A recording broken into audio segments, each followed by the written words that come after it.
विष्णु सनातन धर्म के प्रमुख देवताओं में से एक है, जिनको नारायण और हरि के नाम से भी जाना जाता है। वे वैष्णववाद के भीतर सर्वोच्च हैं, जो समकालीन हिंदू धर्म के भीतर प्रमुख परंपराओं में से एक है। हिंदू धर्म के आधारभूत ग्रंथों में बहुमान्य पुराणानुसार भगवान विष्णु परमेश्वर के 3 मुख्य रूपों में से एक रूप हैं। पुराणों में त्रिमूर्ति भगवान विष्णु को विश्व या जगत का पालनहार कहा गया है। त्रिमूर्ति के अन्य 2 रूप ब्रह्मा और शिव को माना जाता है। ब्रह्मा जी को जहां विश्व का सृजन करने वाला माना जाता है, वहीं शिव जी को संहारक माना गया है। मूलतः भगवान विष्णु, शिव तथा ब्रह्मा भी एक ही है। यह मान्यता भी बहुशः स्वीकृत रही है। न्याय को प्रश्रय, अन्याय के विनाश तथा जीव मानव को परिस्थिति के अनुसार उचित मार्ग ग्रहण के निर्देश हेतु विभिन्न रूपों में अवतार ग्रहण करने वाले के रूप में भगवान विष्णु मान्य रहे हैं। कल्कि अवतार 10वां आखिरी अवतार है। पुराणानुसार भगवान विष्णु की पत्नी देवी लक्ष्मी है। पौराणिक कथा के अनुसार तुलसी भी भगवान विष्णु को लक्ष्मी के समान ही प्रिय है, एक और इसलिए उसे विष्णु प्रिय के रूप में मान्यता प्राप्त है। भगवान विष्णु का निवास क्षीरसागर है। उनका शयन शेषनाग के ऊपर है।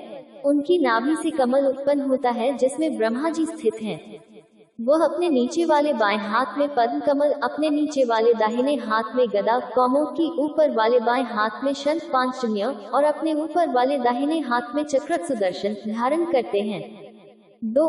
वैसे तो विष्णु को वाणी में निवास करने वाला भी माना जाता है, किंतु उनका परम प्रिय आवास स्थल पाथ ऋग्वेद में बहुचर्चित है।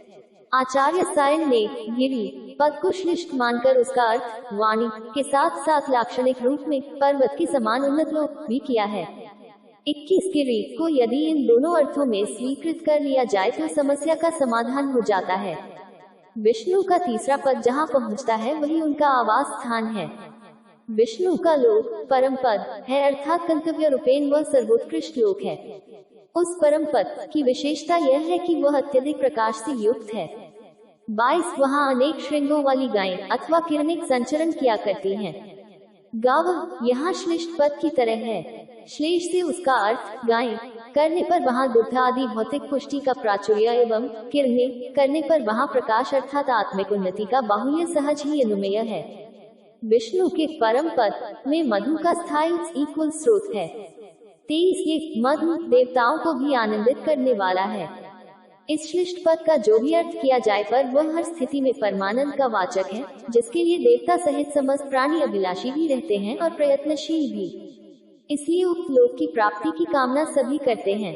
23 उसी मंत्र में वहाँ पुण्यशाली लोगों का तृप्ति, आनंद, प्रसन्नता का अनुभव करते हुए उल्लेख भी हुआ है। विष्णु की एक प्रमुख विशेषता उनका इंद्र से मैत्री भाव है। 24 इंद्र के साहचर्य में ही उनके 3 पाद प्रक्षेपों का प्रवर्तन होता है। इंद्र के साथ मिलकर वह 100 दैत्य के 99 किलों का विनाश करते हैं। 25 इसी प्रकार वह वृत्र के साथ संग्राम में भी इंद्र की सहायता करते हैं। दोनों को कहीं कहीं एक दूसरे की शक्तियों से युक्त भी बतलाया गया है।